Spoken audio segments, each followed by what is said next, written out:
comme coagir permettant de reconnaître les vérités d'hommes qu'on y cherche doit donc être replacée non pas dans les rapports de justification, mais dans les rapports de production. Et ici, René se réfère de façon originale à Karl Marx. Je cite. « Si l'on entend par communication les voies réelles et empiriquement définies par lesquelles les hommes sont liés réciproquement, et par philosophie de la communication, une philosophie qui ne dissocie pas le développement empirique des communications de la connaissance de l'homme par l'homme, ni du sens que l'homme prend pour l'homme, le marxisme, par rapport à des philosophies non communicatives comme celle de Kierkegaard ou de Nietzsche, ou de nos jours celle de Heidegger, est incontestablement orienté vers la communication. Il n'y a pas de critique de la bourgeoisie chez Marx sans réhabilitation de la communication. Dans la théorie de Stirner sur l'individu, rappelle Marx, on ne fait qu'expliciter la représentation que l'homme bourgeois a de lui-même et d'autrui. Dans son rapport à autrui, ce qui importe au bourgeois, ce n'est pas la relation humaine elle-même, mais l'utilité qui n'a rien à faire avec cette relation, mais lui est seulement liée en raison des conditions sociales. Le vrai rapport, donc continue Marx, que René cite, à savoir que je parle à l'autre, que je l'aime, etc., que par là mes capacités se développent, est méconnu comme tel.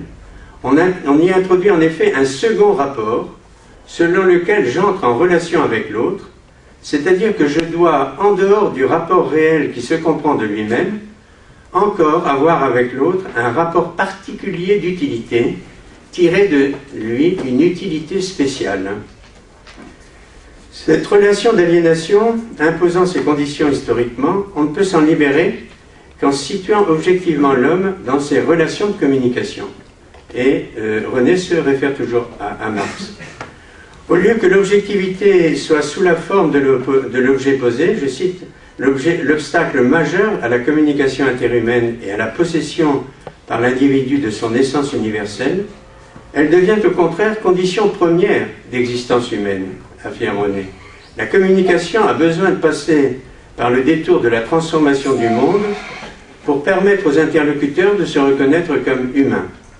Et Scherer de se référer explicitement au processus de production analysé par Marx. Donc, la citation de Marx. « Supposons, écrit Marx, que nous ayons produit en tant qu'humains. Chacun de nous se serait affirmé doublement dans sa production, serait affirmé lui-même et aurait affirmé l'autre. Premièrement, dans la production, j'aurais objectivé mon individualité, sa particularité. Donc, pendant l'action, j'aurais éprouvé la jouissance d'une manifestation individuelle de ma vie. Et dans la contemplation de l'objet, j'aurais eu la joie individuelle de reconnaître ma personnalité comme une puissance objective, concrètement saisissable, indubitable. Deuxièmement, dans ta jouissance ou ton utilisation de mon produit, j'aurais la jouissance directe aussi bien d'avoir objectivé la nature humaine en procurant à un autre homme l'objet et son besoin. Troisièmement, j'aurais aussi la joie d'avoir été le médiateur entre toi et l'espèce humaine. Donc, d'être reconnu et ressenti par toi-même comme un complément de ton être et comme une partie nécessaire de toi-même, me sachant ainsi confirmé dans ta pensée comme dans ton amour. Quatrièmement, j'aurai la joie d'avoir produit, dans la manifestation individuelle de ma vie, la manifestation directe de ta vie. Donc, d'avoir affirmé et réalisé, dans mon activité individuelle, ma vraie nature, ma nature humaine et sociale. Fin de la citation de Marx. Dans le capitalisme, l'objet produit acquiert une indépendance par rapport à l'acte producteur, et le rapport interhumain que l'on vient de décrire s'inverse en son contraire, écrit René. Le rapport de choses économiques dominant toute la vie sociale. Je cite René cette fois, « C'est dans la mesure où le travail est essentiel à l'homme, ainsi que la jouissance de son produit, que l'aliénation du produit et du travail correspondent dans la société actuelle à une aliénation totale de l'homme, condamné à vendre sa force de travail. Mais corollairement, l'essentialité du rapport de l'homme au travail indique la direction selon laquelle cette aliénation peut être transformée en son contraire. L'aliénation sous sa forme actuelle caractérise la situation actuelle des rapports humains viciés, tandis que l'objectivation de ces rapports, tout en étant elle-même historique, garde par rapport à elle une universalité qui persiste à travers l'aliénation elle-même. Si chacun se trouve réduit à un être, fin de citation, si chacun se trouve réduit à un être qui recherche la satisfaction de ses besoins élémentaires, dans son action effective, il est lié universellement à tous ceux qui subissent la même dépossession.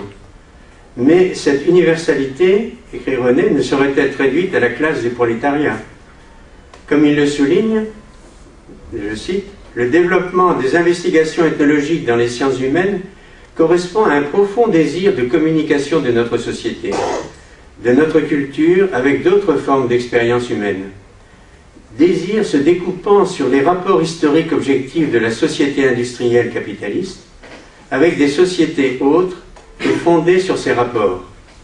Mais loin que ce désir apparaisse dans une dépendance directe positive à l'égard de l'universalisation de fait des conditions de vie produites par le développement du capitalisme, il s'exprime au contraire en réaction contre lui. Ce besoin de communication avec d'autres sociétés est l'expression d'une protestation comme un monde d'aliénation où la qualité des relations humaines, Scherrer cite ici Georges Ballandier, la qualité des relations humaines a cédé le pas devant le système abstrait des règles, des prescriptions, des contrats et des contraintes, où les personnes se sont effacées devant les agents économiques, politiques et sociaux.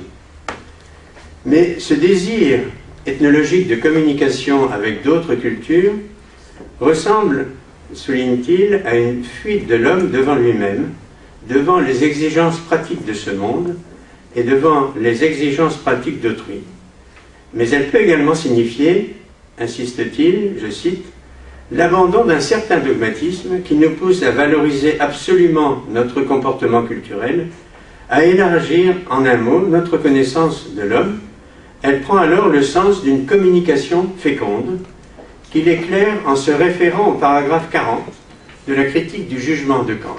Je cite, « Ceci en effet, quelle que soit la capacité et le degré de génie naturel de l'homme, révèle pourtant un individu d'esprit élargi, s'il sait s'élever au-dessus des conditions particulières subjectives du jugement, où tant d'autres se trouvent cramponnés, et s'il sait réfléchir sur son propre jugement, en se plaçant du point de vue général, qu'il ne peut déterminer qu'en se plaçant du point de vue d'autrui. » Fin de citation de Kant. L'exercice de ce jugement ne saurait donc rester le lieu d'un respect purement formel d'autrui. Il implique une communauté d'action dont René Scherrer trouve le modèle chez Michel Leiris et dans la conscience qu'ont les sociétés colonisées de leur rapport de dépendance et d'aliénation à l'égard des sociétés capitalistes. Donc ce petit livre de 69, il anticipe sur ce dialogue interculturel et transculturel dont on a senti la nécessité non seulement dans l'ethnologie, mais dans la philosophie, dans l'anthropologie, dans la pragmatique, depuis une dizaine d'années. Et il donne une voie d'orientation dans ce dialogue. Cette communauté d'action implique une solidarité effective avec des hommes qui ont une claire conscience, je cite, de ce qu'il y a d'inacceptable dans leur situation.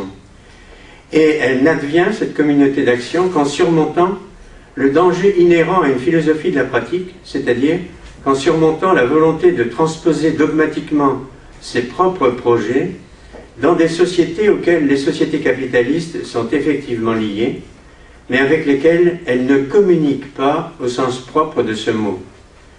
Le dialogue interculturel qui surgit alors ne peut se développer qu'en jugeant réciproquement de l'objectivité des expériences des uns et des autres, c'est-à-dire de leur capacité à reconnaître et à se transmettre à propos de ces cultures de l'humanité la qualité d'objectivité et de jouissance de vérité que Marx avait reconnue en toute production et en toute objectivation. L'application de cette règle, par exemple, dans cette communication qui n'a pas lieu entre le capitaliste nord-américain et puis le refus par les pays arabes du capitalisme, eh bien, ça pourrait être de voir que les rapports de contrat, d'alliance, etc. ont toujours été critiqués par le Coran. Et pourquoi? Parce que, justement, ils éloignaient du monde.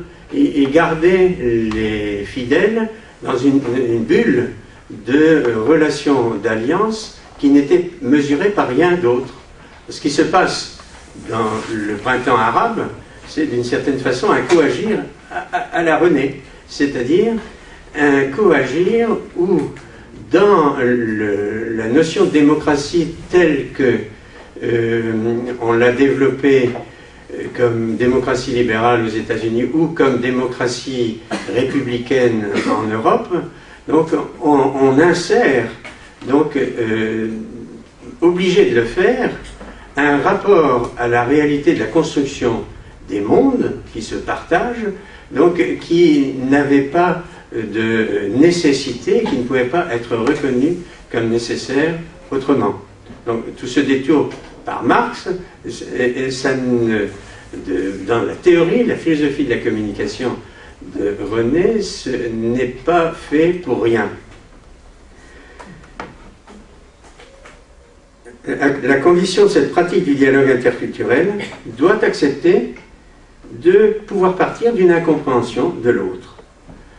Donc, je cite, à un certain niveau, la compréhension proprement dite doit s'abolir pour permettre à la communication de s'instaurer, s'efforcer de comprendre l'autre, prendre cet effort uniquement comme fin, c'est en effet, en un certain sens, refuser de communiquer, c'est-à-dire d'atteindre le plan créateur où le contact d'autrui est fécond et contraint tout individu à sortir de lui-même, à atteindre une vérité qui n'existe nulle part ailleurs que dans cet acte.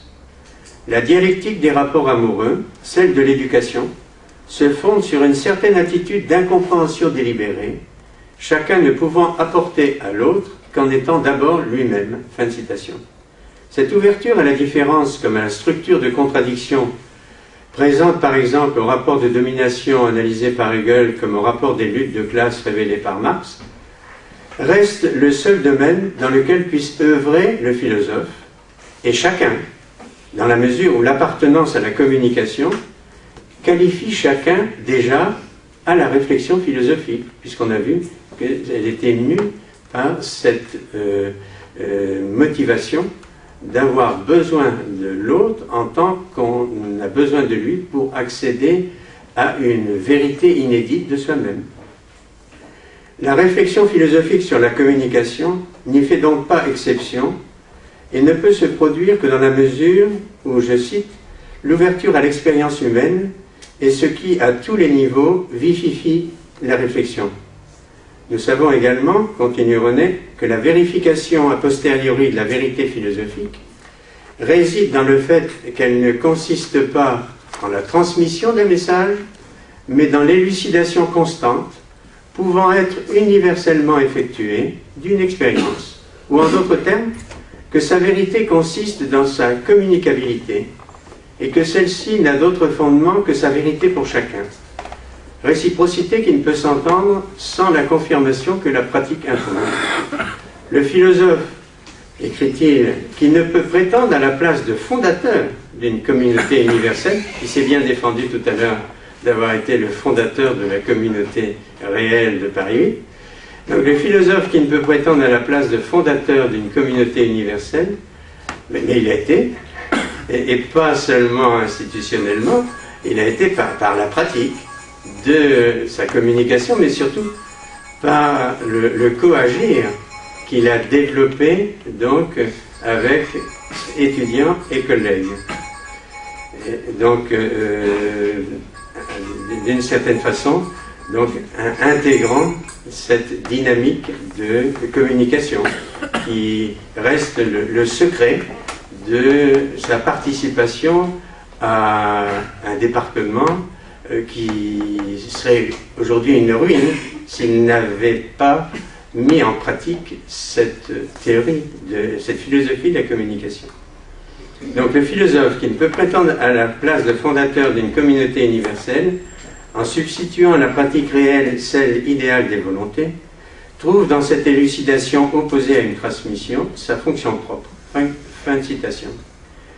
L'excentration vers l'expérience et la pratique libère ainsi du logocratisme et du logocentrisme, c'est-à-dire des dangers qui guettent l'enfermement de la philosophie de la communication dans une théorie qui refuse le test de vérité d'un agir en commun.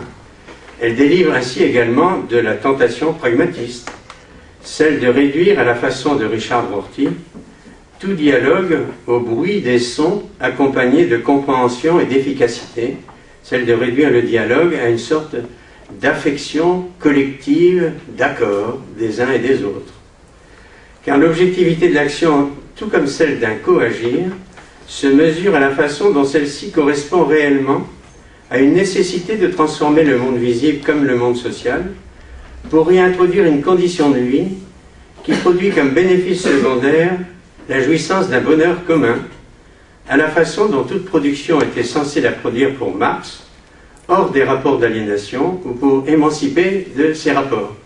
Et donc je voudrais terminer en disant quand même que cette théorie, eh bien, elle ne redescend pas en dessous de Kant, comme on la trouve encore chez Deleuze, lorsque effectivement on a une théorie pré-kantienne qui donne, au lieu de passer par le filtre de la communication, donc, qui donne aux intensités donc, le rôle d'agir de façon fortuite dans toutes les formules qui viennent à l'esprit, mais donc c'est aussi une philosophie de la communication qui ne s'aliène pas à une théorie kantienne à la façon de Lyotard, où le respect formel d'autrui comme si autrui était donc une sorte d'incommensurable et au sein de vis-à-vis duquel on serait dans une relation de reconnaissance de sublimité qui nous dépasse. Eh bien, ces deux aliénations, cette aliénation chez le Kant du sublime, pour la théorie de la communication, et cette aliénation donc pré-kantienne chez Leibniz pour Deleuze, eh bien, elles sont évacuées d'avance dans ce remarquable chapitre de conclusion.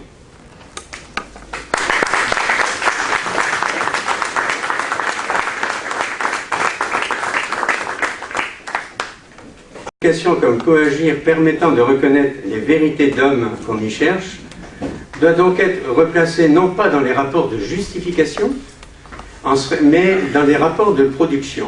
Et ici, René se réfère de façon originale à Karl Marx. Je cite: « Si l'on entend par communication les voies réelles et empiriquement définies par lesquelles les hommes sont liés réciproquement, et par philosophie de la communication, une philosophie qui ne dissocie pas le développement empirique des communications de la connaissance de l'homme par l'homme, ni du sens que l'homme prend pour l'homme, le marxisme, par rapport à des philosophies non communicatives comme celle de Kierkegaard ou de Nietzsche, ou de nos jours celle de Heidegger, est incontestablement orienté vers la communication. Il n'y a pas de critique de la bourgeoisie chez Marx sans réhabilitation de la communication. Dans la théorie de Stirner sur l'individu, rappelle Marx, on ne fait qu'expliciter la représentation que l'homme bourgeois a de lui-même et d'autrui. Dans son rapport à autrui, ce qui importe au bourgeois, ce n'est pas la relation humaine elle-même, mais l'utilité qui n'a rien à faire avec cette relation, mais lui est seulement liée en raison des conditions sociales. Le vrai rapport, donc continue Marx, que René cite, à savoir que je parle mais l'autre. Premièrement, dans la production, j'aurais objectivé mon individualité, sa particularité. Donc, pendant l'action, j'aurais éprouvé la jouissance d'une manifestation individuelle de ma vie. Et dans la contemplation de l'objet, j'aurais eu la joie individuelle de reconnaître ma personnalité comme une puissance objective, concrètement saisissable, indubitable. Deuxièmement, dans ta jouissance ou ton utilisation de mon produit, j'aurai la jouissance directe aussi bien d'avoir objectivé la nature humaine en procurant à un autre homme l'objet et son besoin. Troisièmement, à l'autre, que je l'aime, etc., que par là mes capacités se développent est méconnu comme tel. On y introduit en effet un second rapport selon lequel j'entre en relation avec l'autre, c'est-à-dire que je dois, en dehors du rapport réel qui se comprend de lui-même, encore avoir avec l'autre un rapport particulier d'utilité, tiré de lui une utilité spéciale. Cette relation d'aliénation, imposant ses conditions historiquement, on ne peut s'en libérer qu'en situant objectivement l'homme dans ses relations de communication. Et René se réfère toujours à Marx. Au lieu que l'objectivité soit sous la forme de l'objet posé, je cite, l'obstacle majeur à la communication interhumaine et à la possession par l'individu de son essence universelle, elle devient au contraire condition première d'existence humaine, affirme René. La communication a besoin de passer par le détour de la transformation du monde pour permettre aux interlocuteurs de se reconnaître comme humains.